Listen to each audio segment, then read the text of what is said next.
One nice thing about the Amiga back in the day is that there was a budget game scene where you didn't have to pay full price for all the games. And some of them were even quite impressive, like this game, Paramax, from 1992.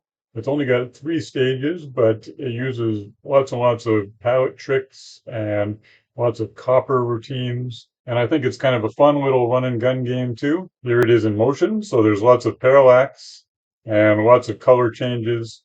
It's OCS, ECS, but look at this, 91 colors on screen at the moment. Here's the palette visualizer. So it's in dual play field. So there's 8 colors in the back and then 7 in the front. And check out the copper visualizer. It's very busy. All the green marks throughout here are the copper changing the colors in different areas. If I put the palette visualizer back on and then I activate the copper block and go all the way to the top, then the palette would be just basic like this. But watch what happens when I slowly move the slider for the copper block down. Look at the colors change right there, there, there, down here, down here.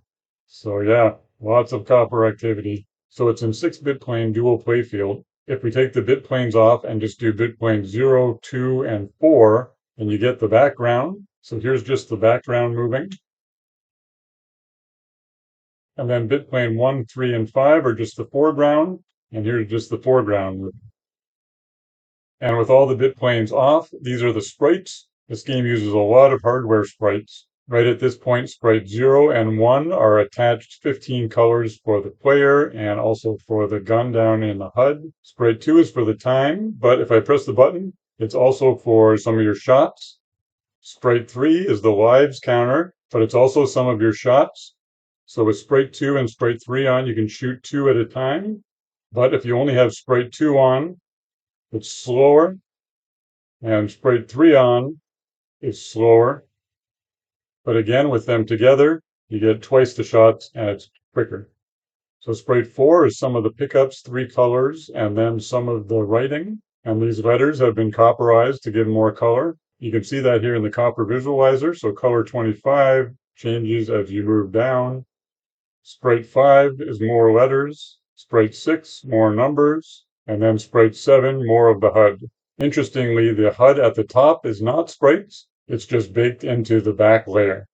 And you'll also see in the copper visualizer that when I jump, because I'm a sprite, the player, his different colors that he gets changed to are always moved with him. The sprite work doesn't end there because these little fires and this screen are also sprites. Look at that. So Sprite 4 is one of the fires, also multiplexed with some of the letters. Sprite 5, the screen. 6, another fire. 7, another fire, and the HUD. And if that wasn't enough, do you think there's any extra sprites here? Take the bit planes off, the enemies, and the bomb, and the little lightning thing. So it's super extensive use of sprites, which is great. And then we've got this enemy here. He looks a little too big and colorful to be a sprite, right? So if I pause it and take off the sprites, he disappears. So yep, another sprite. So he's sprite 6 and 7 attached, so he's 15 colors. And then if you keep moving, there's actually 2 enemies. So if I pause it here, they are both sprites. So Sprite 4 and 5 attached and 6 and 7 attached. So right now it's using Sprite 0 and 1 for the character, Sprite 2 and 3 for your shot, Sprite 4 and 5 for the one enemy, and Sprite 6 and 7 for the other enemy, plus multiplexing them down here for the HUD. So here Paramax has shown that if you keep the sprites within 16 pixels wide, you can have quite a few of them. If I put the Blitter visualizer on right here, you'd think it wasn't using the Blitter at all. But if I start scrolling, some of the tiles come in, and then one of the enemies here, this ball, is a blit. And these bouncing balls and this enemy here are also being blit. So it fluctuates between, some of them are bobs, the enemies, and some of them are sprites. Now I showed you before how the colors in the background change, but the colors in the foreground also change. So look at the palette right here, and then when I walk, boom. So right now this is everything on screen, and here's the palette visualizer. So you got the blues and the yellows, because it's just drawing in the foreground right now these blues and yellows. But when I move to the right a bit, watch this palette. See, completely changed there. So before it was all these blues just down the whole screen, and then it was just these yellows all the way up the whole screen. But it needed some colors to start drawing this railing here. So if I flip back and forth between the palette visualizer and the game, you can see right at this point where the blue and the yellows stop, and it starts with the greens.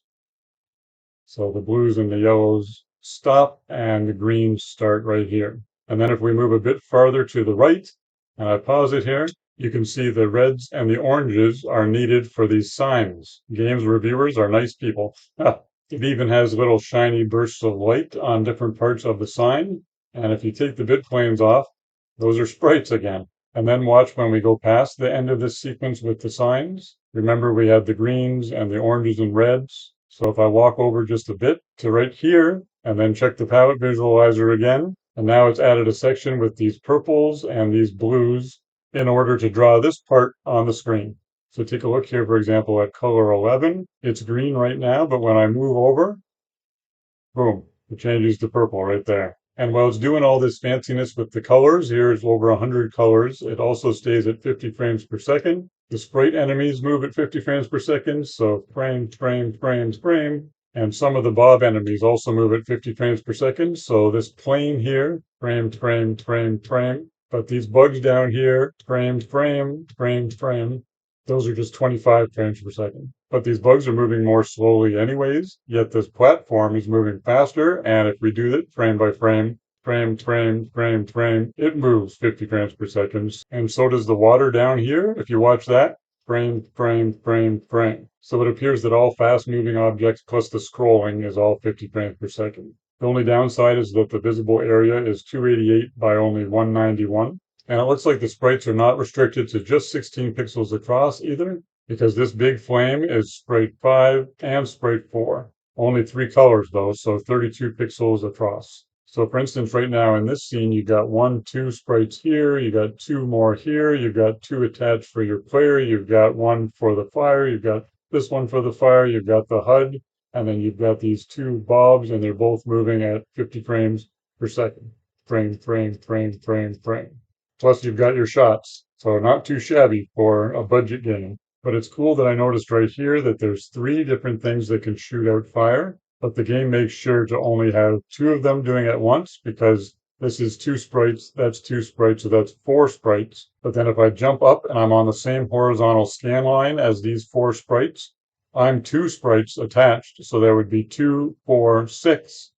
But then also my shots. So if I go up and I shoot, that's 8 sprites on the same scan line. So if there was fire here also, then that wouldn't work because it would be too many. It would be more than 8 on one scan line. This is interesting. If I come over to this enemy and I pause it for a minute, you can see that he has the same palette as the middle here. So I'll put the palette visualizer on as I walk toward him. So watch here. Boom. So this area of the screen in the foreground from here to here has these 3 brown colors.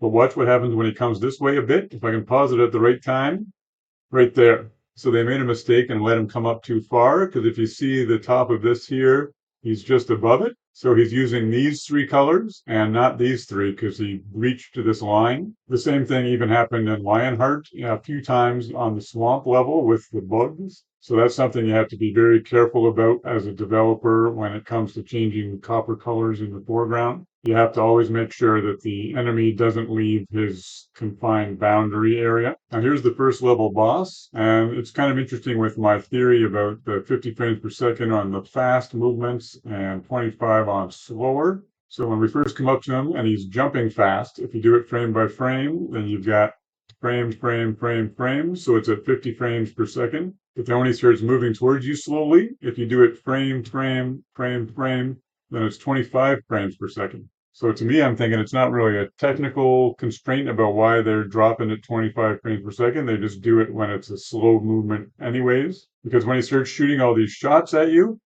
and if you do it by frame, frame, frame, frame, frame, all of those move at 50 frames per second because they're fast. So let me know if you think that theory is plausible. Something else to point out is that these 3 electricity bolts, if I pause them and take the sprites off, they're sprites again. So Sprite 4, Sprite 5, and Sprite 6 are the 3 electricity bolts, 3 colors. So maybe besides Hybris and Quicksilver that I've also done videos on, this game uses a crazy amount of hardware sprites. Oh, and then there's Sensible Soccer also and Robocod. Here in the second level, it's also dual playfield. but the background doesn't change color too much. It's just mainly the blues with the HUD colors at the top. It's still always changing the foreground colors though at certain scan lines, and lots more sprite use. As you can see, these flames are both sprites. The one thing I wasn't too impressed with is this sprite here, because it's kind of obvious that it's 3 colors, so it kind of stands out.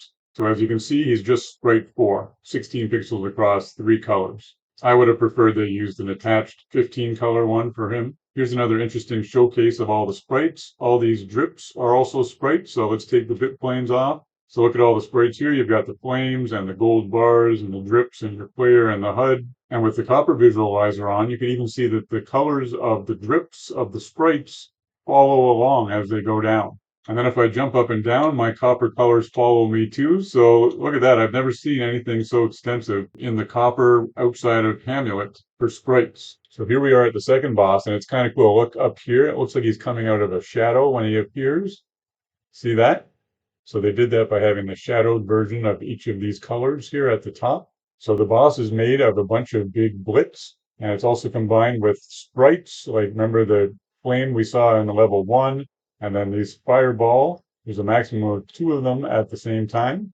So yeah, if you remember, this flame is 2 different sprites because it's 32 pixels wide, and then each of these are 1 sprite.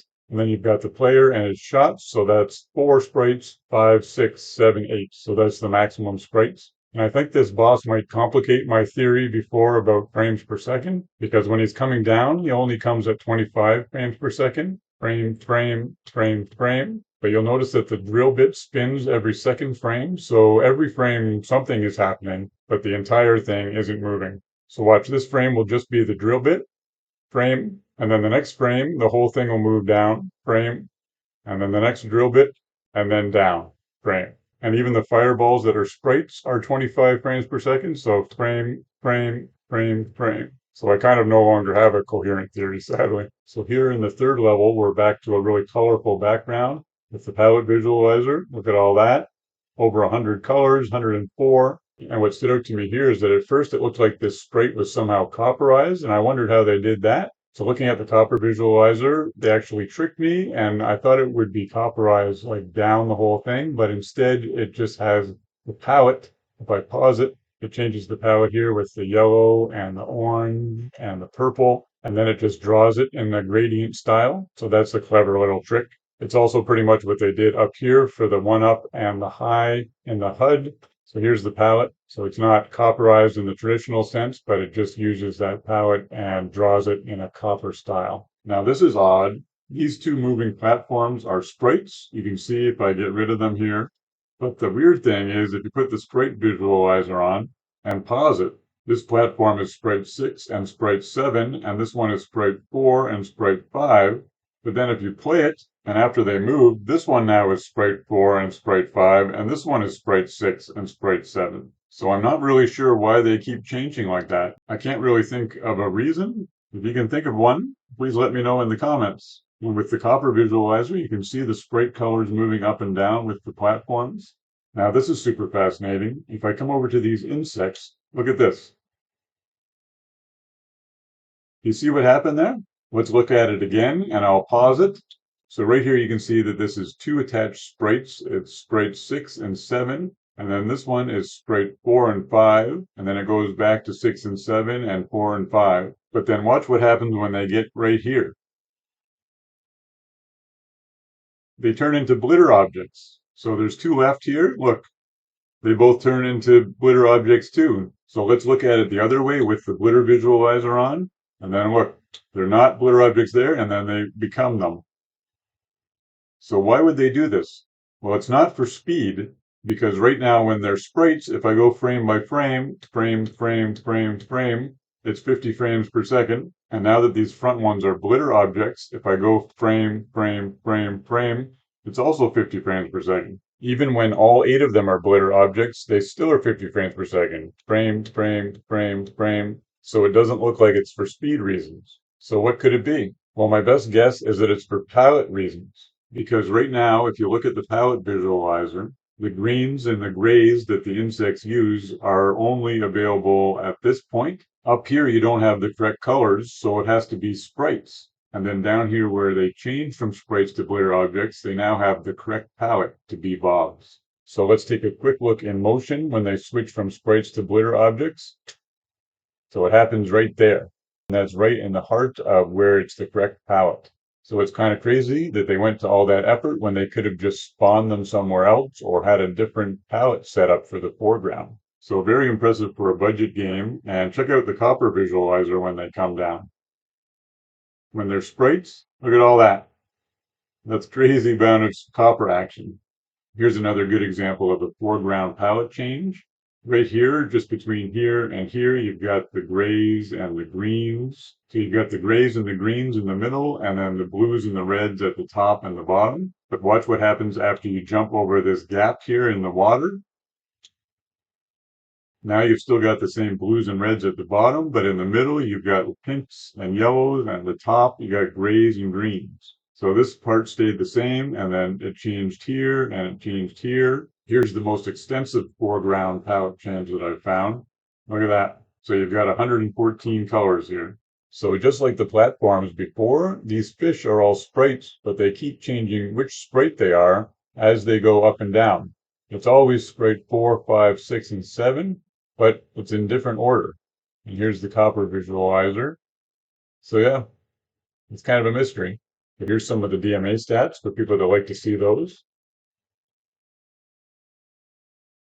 So overall, a very, very intriguing game. It's not perfect, it's quite short, and the artist probably could have done a better job of making it so that some of the enemies don't blend in with the background, especially since they had so many color changes. But I liked the gameplay. It was fun to play through again, and technically it's almost a tour de force, and that's despite it being a budget game. The sprite work was exquisite and a good example for other games. And so was all the foreground color changes. I'd like to see that in more games. So it was really quite enjoyable looking into this one, and it went a lot deeper than I thought it would. So those who have stuck with me to the end, I thank you, and I hope you've enjoyed this video. Please like and subscribe and comment if you haven't. Thanks so much for watching. Till next time, take care.